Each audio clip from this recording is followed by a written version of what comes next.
देवादिदेव शासन नायक भगवान महावीर स्वामी की, आचार्य भगवंत शुभचंद्र देव की, आचार्य भगवंत विराट सरस्वती विशुद्ध सागर जी महाराज की, मम दीक्षा शिक्षा दाता संयम प्राण प्रदाता आचार्य गुरुवर विभव सागर जी महाराज की,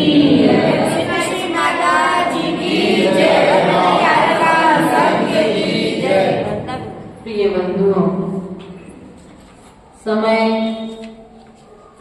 अपनी गति से व्यतीत होता चला जा रहा था और यहाँ पर राजा श्रेणिक मुनिराज यशोधर के गले में सर्प डाल चुके हैं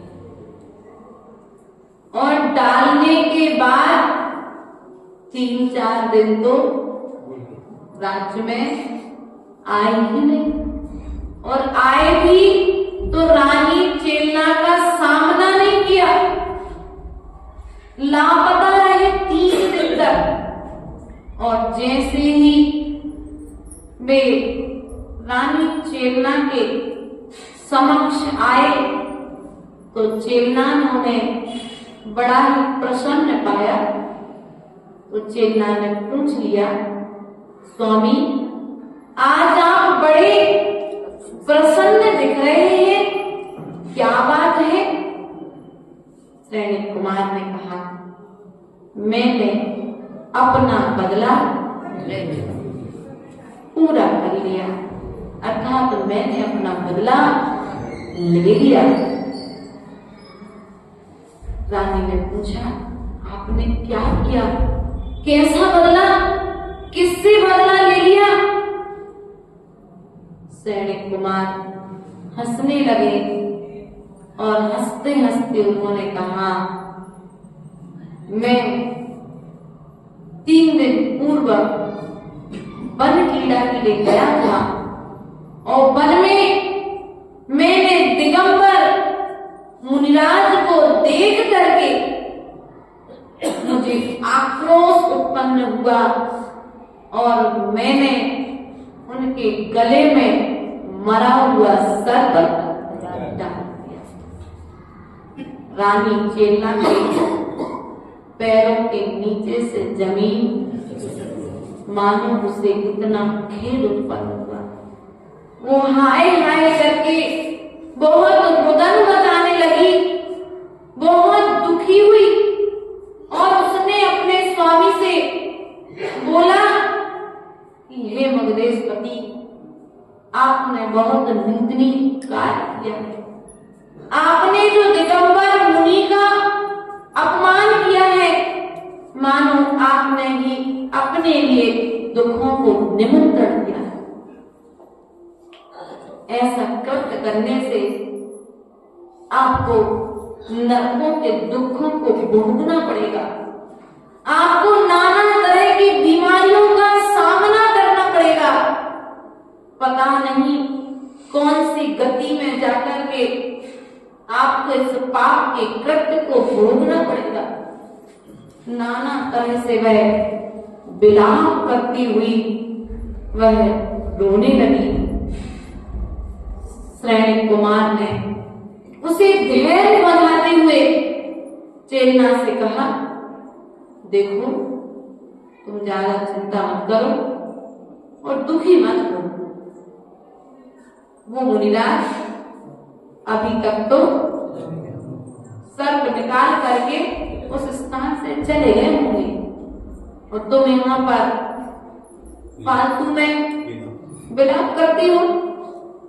रानी चिल्ला ने कहा, नहीं, वो कोई मिथ्यावादी गुरु नहीं है कि मंडप में आग लगते ही भाग जाए।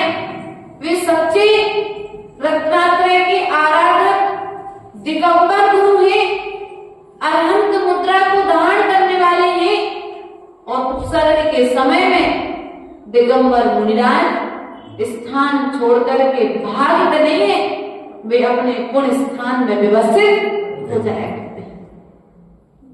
जब इतने दृढ़ता पूर्ण वचन श्रेणिक कुमार ने सुने और सैनिक कुमार ने जब ये वचन सुने तो उसने कहा, नहीं, तुम चिंता मत करो, मैं कह रहा हूं वे दिगंबर मुनिराज अपने स्थान पर नहीं होंगे, वे छोड़ करके जा चुके होंगे, क्योंकि सर्प तो मरा हुआ डाला था, थोड़ी ना जिंदा सर्प था। नाना तरह से दोनों में बात चल रही है।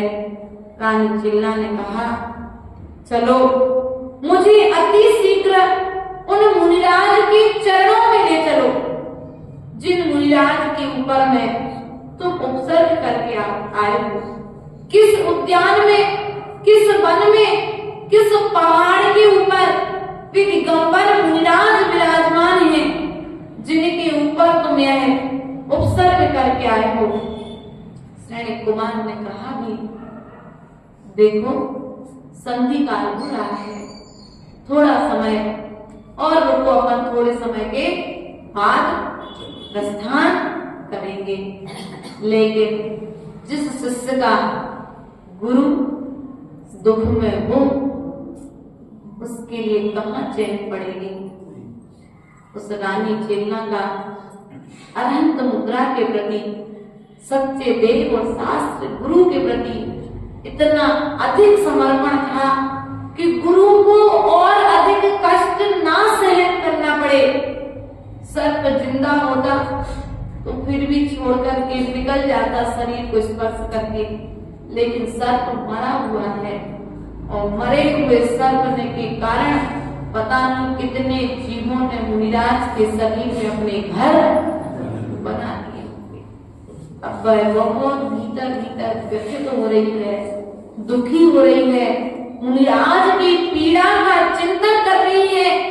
यहाँ पर राजा सैनिक से बार बार जब उसने निवेदन किया तो राजा सैनिक ने तत्काल नगर में मुनिराज के दर्शन हेतु जाने के लिए बिंदोरी पिटवा दी। नगर के सारी प्रजा, राजा और रानी चेलना मुनिराज के पास में जाने के लिए तैयार हुए, और जैसे ही जाने के लिए तैयार हुए तो चलते चलते वे रात में हाथी घोड़ों से बेष्टित वे दोनों दंपति मुनिराज के पास जाकर दाखिल हो गए, जहां पर मुनिराज विराजमान थे। एक गाथा नंबर अपने पेज नंबर 191 पर ये बात आई है, क्योंकि देखो आगम की बात आगम के शब्दों में कह देना ही उचित होता है। यदि हम एक शब्द भी यहाँ पर आपसे छुपा लेंगे तो कहीं ना कहीं हम भी ज्ञानावर्णी कर्म का बंद करके न दुर्गति के पात्र हो सकते हैं। उस समय की जो परिस्थिति थी, उस परिस्थिति को ध्यान में रखते हुए रानी चिल्ला ने रात्रि में वहां पर पहुंच करके मुनिराज के दर्शन किए और जाकर के मुनिराज के पास में बैठ गए। और जैसे ही मुनिराज के दर्शन किए, वे मुनिराज तो 12 भावनाओं का चिंतन निरंतर कर ही रहे थे। वे संसार में एकत्व आश्रण भावनाओं का चिंतन कर रहे थे। वे उन 22 परिसरों का चिंतन कर रहे थे। वे मुनिराज इस संसार में वैराग्य भावना का चिंतन करते हुए अपने उपयोग को अशुभ से हटा करके शुभ में लगाए थे। उनके मन में रंच मात्र भी है विकल्प नहीं आया कि सैनिक कुमार ने मेरे साथ गलत किया। उन्होंने तो यही विचार किया कि देखो ये सैनिक कुमार कितना उपकारी है, परिसर सहन करने के लिए नाना तरह के उपक्रम कई बार सामने में आते हैं, लेकिन यह तो सैनिक कुमार के निमित्त से ऐसा कठिन परिश्रय सहन करने का सौभाग्य मुझे मिला। शरीर का भेद विज्ञान करने का मुझे समय मिला है। आज मेरी परीक्षा की घड़ी है। और वे अपने उपयोग में तल्लीन हो गए। उनका उपयोग पाठ रौद्र ध्यान में परिवर्तित नहीं हुआ। ये है स्वाध्याय का फल, ये है श्रुत का फल, ये है जिनेंद्र भगवान की पूजा का फल, ये है जिनेंद्र भगवान के उपासक के मन की स्थिति। वह कभी भी पर के निमित्त से मिलने वाले दुख को पाकर के खेद खिन्न नहीं होता। वो कभी पर के निमित्त से मिलने वाले दुख को पाकर के कभी उससे बदला लेने का विचार मना परे ज्ञान के धारी थे मुनिराज। यदि चाहे थे तो वे कुछ भी कर सकते थे श्रेणिक के साथ, लेकिन उनके मन में स्वप्न में भी ऐसा विचार नहीं आया कि मेरे ऊपर सैनिक कुमार ने जो गलत व्यवहार किया है उस निमित्त से सैनिक का बुरा हो जाए। जब रानी चेलना वहां पर पहुंच गई तो रानी चेलना ने मुनिराज की 3 प्रदक्षिणा दी। जब पहुंची तब तत्काल प्रदक्षिणा दी। प्रदक्षिणा देकर के मुनिराज के लिए भक्ति भावपूर्वक विनय पूर्वक उन्हें नमोस्तु निवेदित किया। और तो और नमोस्तु निवेदित करने के पश्चात रानी चेलना ने शीघ्र ही मुनिराज के गले से सर्प निकाला। किसने निकाला सर्प? रानी चेलना ने सर्प निकाला। पास में कुछ चीनी फैला दी। शीघ्र ही चीटियां दूर हो गई। अब तुम लोग के पास में चीटियां आ जाए तो क्या करोगे? झाड़ू लगाओगे, नमक फैलाओगे, हल्दी फैलाओगे? नहीं। एक काम करो, आचार्य गुरुदेव कहते थे कोई लक्ष्मण रेखा लगाने की जरूरत नहीं है। एक स्थान पर कुछ मीठा पटाख एक कॉर्नर में रख दो। सारी चीजें यत्र तत्र सर्वत्र घूम रहे हुए सब कहां पर चले जाएंगी? एक स्थान पर। उसने भी यही किया। चीटियों को भगा दी तो हो सकता था वो मर जाते, लेकिन उसने शक्कर एक जगह पर रख दी तो वे चीटियां सब चीटियों शक्कर के पास में और मुनिराज के शरीर को छोड़ दिया। उसके पश्चात चीटियों ने मुनिराज का शरीर खोखला कर दिया था। रानी ने एक मुलायम वस्त्र से अवशिष्ट चीटियों को दूर कर उसे गर्म पानी से धोया और संताप की निवृत्ति के लिए उस पर शीतल चंदन आदि का लेप कर दिया। मुनिराज को भक्ति पूर्वक नमस्कार कर मुनिराज की ध्यान मुद्रा पर आश्चर्य होने वाले उनके दर्शन से अतिशय संतुष्ट वे दोनों दंपत्ति आनंद पूर्वक उनके सामने भूमि पर बैठ गए। ये बात हमने ग्रंथ से पढ़कर के इसलिए बता दी कि कहीं बोलते समय हमारे मुख से कोई गलत शब्द ना निकल जाए।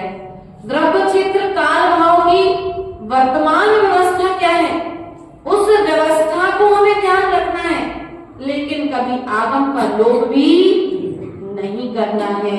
अब दोनों जब बैठ गए और प्रातःकालीन रात्रि में पहुंचे थे तो रात्रि में मुनिराज बोलते तो है नहीं है। जैसे ही प्रातःकालीन बेला हुई मुनिराज का ध्यान खुला और जैसे ही मुनिराज का ध्यान खुला मुनिराज ने दोनों को आशीर्वाद क्या किया?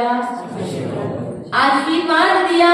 रानी चेलना मुनिराज से अपने पति के द्वारा किए हुए कृत्य की बार बार क्षमा मांगने लगी और अपने पाप की निंदा करने लगी कि भगवान मेरा कौन सा पाप कर्म का उदय है कि कहाँ मैं जैन धर्म को मानने वाली और कहाँ मेरा पति धर्म से बिल्कुल विपरीत मुझे प्राप्त हुआ है।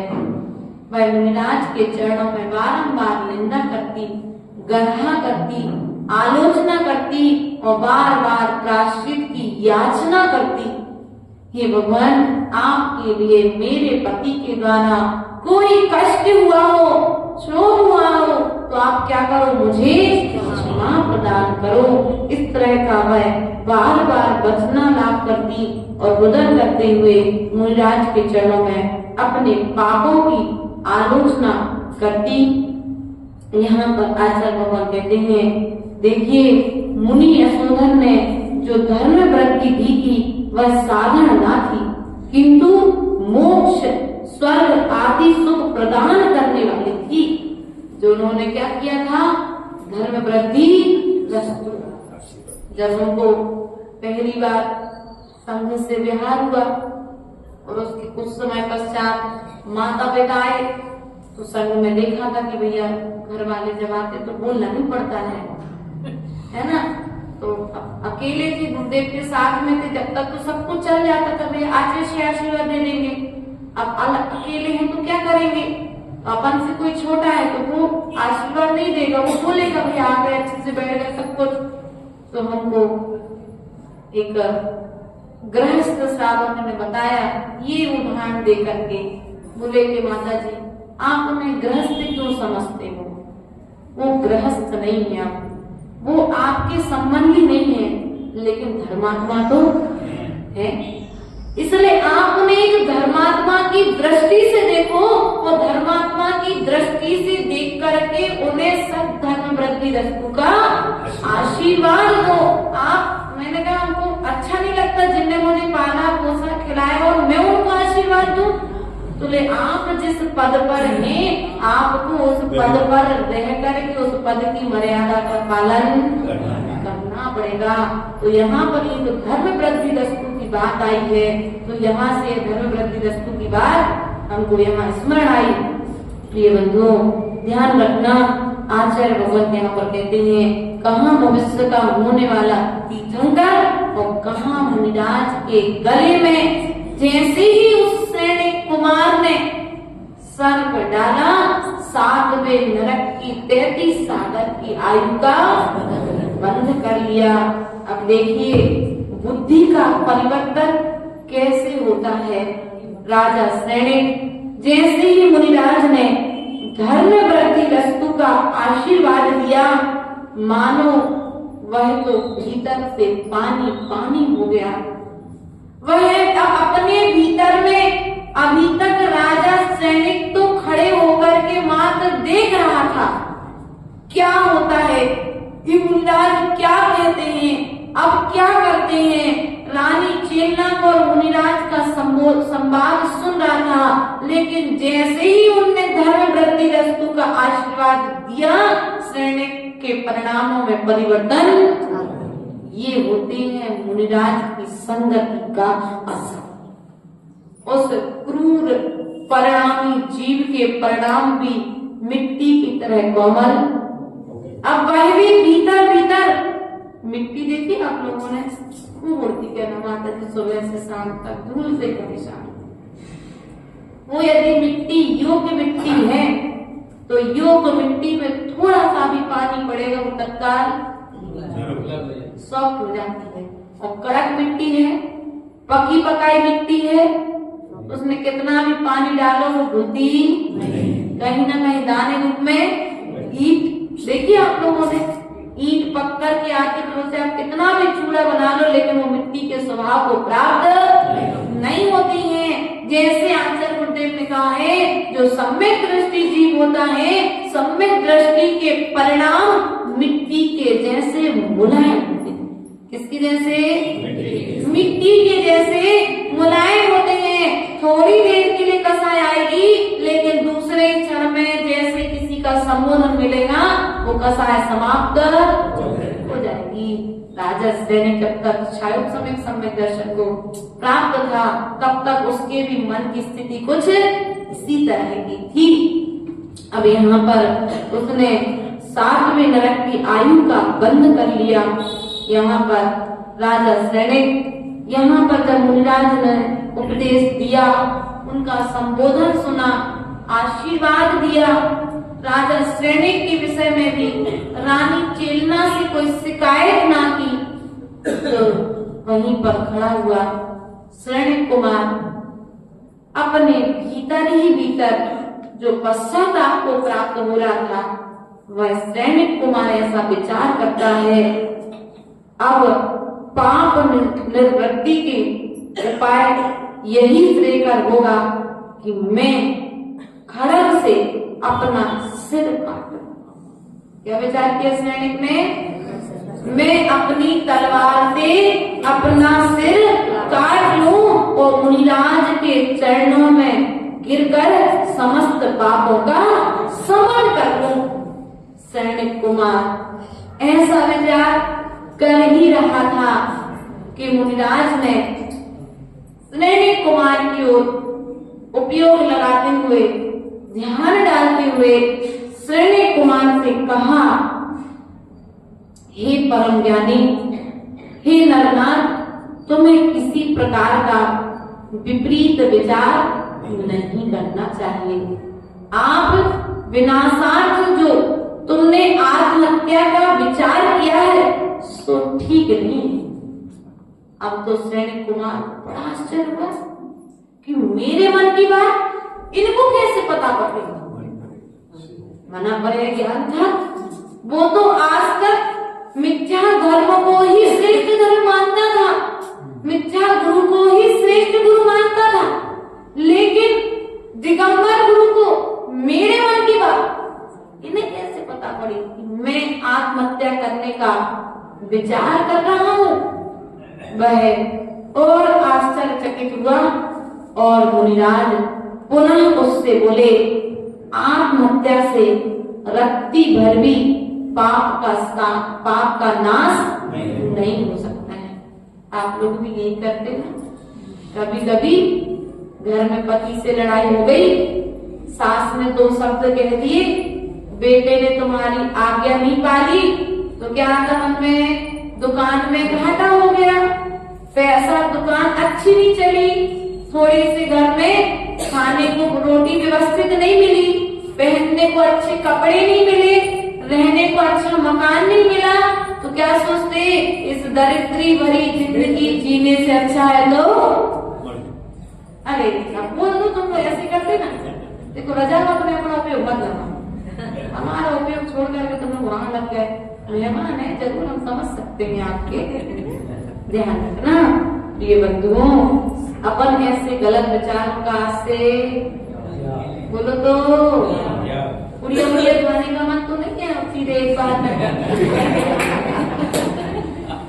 गुटखा जो खा रहे हैं वो क्या कर रहे हैं, धीरे धीरे जहर ग्रहण कर रहे हैं। हाँ कर रहे ना हम लोग। इसलिए जो जल्दी मरना चाहते हैं वे गुटखा खाएं। बिल्कुल हम लोग क्या, हमारा तो क्या है, पवित्रमती माता जी के पास जाओगे, विज्ञानमती माता जी के पास जाओगे तो वो लोग बहुत सारे त्याग करा देंगे। लेकिन आप लोगों ने यहाँ सुयसमती जी का चातुर्मास कराया है तो लगभग लोगों का त्याग है कि नहीं है। माताओं का कोको कोला बच्चियां कहाँ बैठ तुम्हारी, बालिकाएं, इन सबसे संबंध होना है भाई, तो इनके त्याग करा देना। कोको कोला, बाहर की पेप्सी, ठंडा, ये लोग करते ना, ये सब क्या है, ये सब तुम्हारे लिए मीठा जहर है, तुम्हारे शरीर को भीतर से खोखला करके एक दिन समाप्त कर देगा। वो धीरे धीरे जा रहा है जहर शरीर में, और एक दिन जब उसकी मात्रा पूर्ण होगी वो खत्म। इसलिए अपनी आधी आयु यदि जीना चाहते हो, पूरी नहीं, पूरी तो मिलेगी नहीं। जो गुटखा खा रहे, शराब पी रहे, बीड़ी कर रहे, सिगरेट कर रहे, चिलम, अफीम आदि बहुत सारे व्यसन आते हैं। हम लोग जब स्कूल में रहते थे ना तो व्यसन मुक्ति दिन आता है अपने जुलाई से लेकर के दिसंबर के बीच में। उस समय व्यसन मुक्ति एक हम लोग नाटिका जाती थी, उस समय हम लोग बच्चों को वो प्रस्तुति में शामिल किया जाता था। तो बहुत सारे व्यसन जो हैं हम क्या करते हैं कि नहीं करते हैं, और ये व्यसन हमारे शरीर को खोखला, तो अर्थात हम जहर खा करके तो नहीं कर रहे, लेकिन कहीं न कहीं परोक्ष रूप में जहर खा करके अपने को मारने की तैयारी। शराब जो पी रहे क्या कर रहे, आधी उम्र जी करके वे मरण को प्राप्त हो जाएंगे। इसलिए प्रिय बंधुओं, आज जो इस सभा में बैठे हैं और जो सभा में नहीं बैठे हैं और भी सुन रहे हैं, तो हम तो यही कहना चाहेंगे कि भैया थोड़े कम धन में अपना जीवन निकाल लेना, गरीबी में जीवन जी लेना, लेकिन कभी आत्महत्या का विचार नहीं। नौकरी नहीं लगे बच्चों की, पढ़ाई करने के बाद में भी तो बच्चों से कह देना बेटा चिंता नहीं करना, नौकरी लगे तो ठीक, नहीं लगे तो ठीक, लेकिन कभी आत्महत्या का विचार। ऐसा कह के भेजते कि नहीं भेजते अपने बच्चों को बाहर? चिंता नहीं करना। आज बच्चा करता क्या है, जब वह देखा रिजल्ट के दिन रात पढ़ने के बाद में भी नंबर अच्छे नहीं आए तो वो ना किसी से कहता है ना किसी से बोलता है, वो कुड़िया लाता है या फिर छप्पे से बाहर एक ही रास्तों से नजर आता है कि मेरा दोस्त पास हो गया और मैं नहीं। मरना रास्ता नहीं है, आत्महत्या समस्या का समाधान नहीं है। इसलिए आचार्य भगवान यहाँ पर कहते हैं, हे मगधेश, अज्ञान बस जो जीव तलवार या विष आदि से अपनी आत्मा का घात कर लेते हैं, वे यद्यपि मरण के पहले समझ तो यह लेते हैं कि हमारी आत्मा कष्टों से मुक्त हो गई। क्या सोचते हो आप लोग जो आत्महत्या करते थे, क्या सोचते हैं हमारे कष्ट मिट जाएंगे? लेकिन कदापि परमों में हमें सुख मिलेगा, किंतु उनकी यह बहुत बड़ी भूल है, आत्मघात से कदापि सुख नहीं मिलता। यहाँ से मरोगे तो कहीं और जाकर के अपने किए कर्मों को भोगना। अभी तो मनुष्य पर्याय में थे, समझ थी सो भोग लेते, तब त्रयंच में हो त्रयंच में भोगो और नरक में जाकर के गिरोगे तो नरक में तुम्हें अपने किए कर्मों को भोगना पड़ेगा। इसलिए प्रिय बंधुओं, ऐसा कोई अशुभ कर्म मत करो, इतना संकलेशमय परिणाम मत करो कि तुम्हें जाकर के अशुभ गतियों में दुख भोगना पड़े। ऐसा विचार कर दोनों मुनिराज रानी चेलना और सैनिक कुमार के मध्य में चर्चाएं चल रही थी, विचार चल रहा था। और जब वे दोनों मुनिराज यहाँ पर जब सैनिक कुमार को मुनिराज ने समझा दिया, उसके हित का संबोधन उसे दे दिया, तो फिर मुनिराज ने से सैनिक कुमार ने यहाँ पर प्रश्न किया कि भगवान आप मुझे संबोधन प्रदान करें और मुझे बात बताएं कि मुझे मेरे जो परिणाम हैं आपको देख करके इतने क्रूर क्यों हुए? मेरा कौन सा कर्म तो है कि मैंने आपको देख करके अशुभ विचारा और अशुभ विचारने के पश्चात में मैंने आपके साथ यह गलत कृत्य किया है। अब मुनिराज इस प्रश्न का क्या उत्तर देंगे, इस उत्तर को हम कल पुनः इसी सभा के माध्यम से समझेंगे। बोले कल्याणी माता की